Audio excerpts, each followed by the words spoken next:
Hello everybody, welcome back to the channel. It is a glorious sunny day today. That means we've got to clean the car yet again. If you missed the first episode, we took a good detailed clean of the MX5. Go check it out. We gave my new project car, 2003 MB MX5, a good pressure wash. And boy, it needed it. Today we are tackling the inside of the car, the interior, and of course, we're going to be tackling this pink steering wheel. The famous Love Heart steering wheel. It's pretty cool, but yeah, definitely not my style. Also, this pink shifter, gotta go. I don't think I have a replacement yet.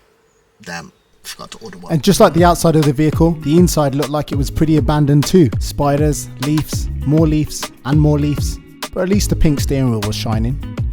And yes, interior also means the boot space. Well, what space?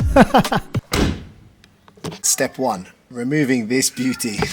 Getting a bit sentimental now, since I had the car for 3 days. I'm loving the pink steering wheel.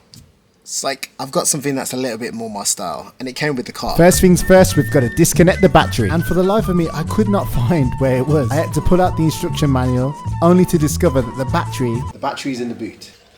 I did it on one side. I think that should do it. Right, back to the steering wheel. So I grabbed my tool set and got straight to work. These bolts were pretty easy to come out. All I had to do is take the screws out of the steering column, disconnect the horn from the steering wheel. There goes the pink steering wheel. It's out of here. If any of you guys want it, hit me up. I might be doing a giveaway on this one, if there's enough interest, of course. Let's get the other steering wheel on. It's already my sort of style. It looks like a drift wheel. It's pretty cool. Now we're talking. This steering wheel not only has a sporty look about it, it's pretty big as well. Definitely gonna need an upgrade of this one day. It looks very tatty, but this will do for now. All I have to do now is reverse the steps of how I got the steering wheel off. I start by plugging in the horn, make sure everything is lined up, then start screwing in the original screws back into the wheel. Everything from here was plain sailing. I felt like a true mechanic, but it wasn't long until I ran into a problem. Oh my god. Just take a look at this. I tried to readjust it, and these two screws are rounded off. I'm gonna have to Google how to fix a rounded screw, because I need them two to come off. I think that this spacer that was on this steering wheel, well, that spacer don't match up with that, and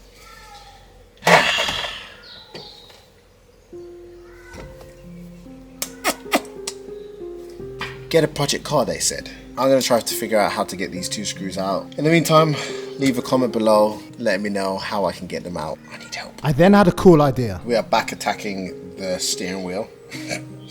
It's still stuck. I'm going to try some pliers, but before I try the pliers, I've got some tape, and I'm hoping this works. You basically just tape over where the nut has rounded off a little bit, and this should give some extra grip. So you just tape over it, and then you try and twist it as normal. And that's what I did. I got a piece of tape, ripped it up, and laid it over the nut. Hopefully this works, or else my steering wheel is going to be stuck, and I'm going to have to use my chainsaw on it. Alright, let's give this a bash. Got the tape on. And for some reason, I was quite nervous because I knew if I messed up, it only gets worse and worse, looser and looser. Then I don't know what I would do. 1 out of 2. 1 out of 2 is coming off. Whew. Alright, so the tape trick worked for one of them. The other one is a bit too jammed, so I'm going to try to double up the tape and see if it works. And that's what I did. I piled layers upon layers upon layers on that nut, but nothing seemed to work. If anything, it just made it even worse. Come on, baby, come on. I was desperate to get this knot off. That looks pretty bad, in bad shape. Stick that in there and it's like, it's just gaping. After all this training and a decade in MMA, am I going to get defeated by a steering wheel? And just like an angel sent from the sky, my son comes to give me some motivation. He's come to say hello. Do you like the wheels? He's like, this needs touching up. No, he's not. He likes it. Don't you, son? That is my motivation, guys. To make Vader like my car. He's checking your wheels out. Deep dish wheels. Looks like his bowl of food. I'm not admitting defeat yet, but I've been stuck at this for about nearly an hour. And I can't get this bolt off. We're going to keep going. Ordered a screw extractor. I think that's the route I'm going to have to go with. But before we retire and give up, that's not the wheel turning. It's literally peeling off. I decided to give it another shot. This time, put all the screws in, try and get as tight as possible, and get rid of that horrible wheel wobble.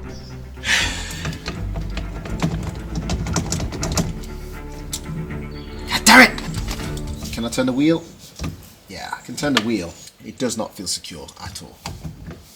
That's definitely not passing the MOT. After decompressing what I just did to the steering wheel, I decided to move on to something else that needed doing in the car. Hoovering inside the car is not the only thing I've got to do. I've also got to hoover inside the engine bay.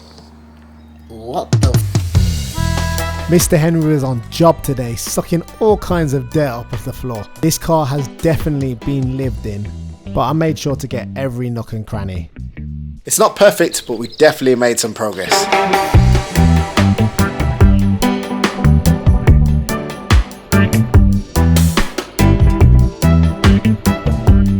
Not quite the finish I wanted in the footwell, but it looks way better than before. There was like a black cap here. I accidentally sucked it into the hoover. Whoops, gonna have to eBay a new one. And back to the steering wheel. I think I found the perfect solution. This is a damaged screw extractor and it should do the job, hopefully. That screw, I didn't even bother putting it back in because I did round that one out. I also rounded this one out, as you can see. Right here, it's fully rounded. These ones are okay. We've got this tool and we're gonna get down to it. And that's what I did. I got right down to it. First started off by taking off the screws that I could, place them to one side. Then I started attacking the screw that was stuck and it worked a treat. Hey, I'm actually buzzing about that I finally got it out. That was a good investment. Next step was to put the steering wheel back on nice and securely. All I had to do was screw back in the screws. Hopefully I don't round any more off this time. It's missing 2 screws, but it's finally installed, and that keeps popping out. I'm gonna have to put some tape or something on the other side maybe. But hey, I finally got a steering wheel. And boy, did it look clean. Finally, the interior is starting to take shape. A little less pink. I can't wait to start attacking the rest of the interior and customize it to my liking. Down to 3 screws, but at least it's attached. There's a few things we've still got to do.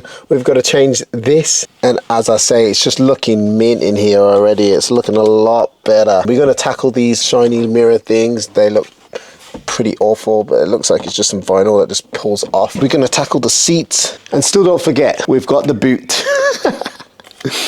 This boot is so full of goodies. But that is it for today, guys. Thank you so much for tuning in. Don't forget to go check out the other videos. It's exciting that the MX-5 is starting to take shape. Next time, we're also going to tackle underneath the hood because I'm sure there's a few maintenance bits that we're going to do.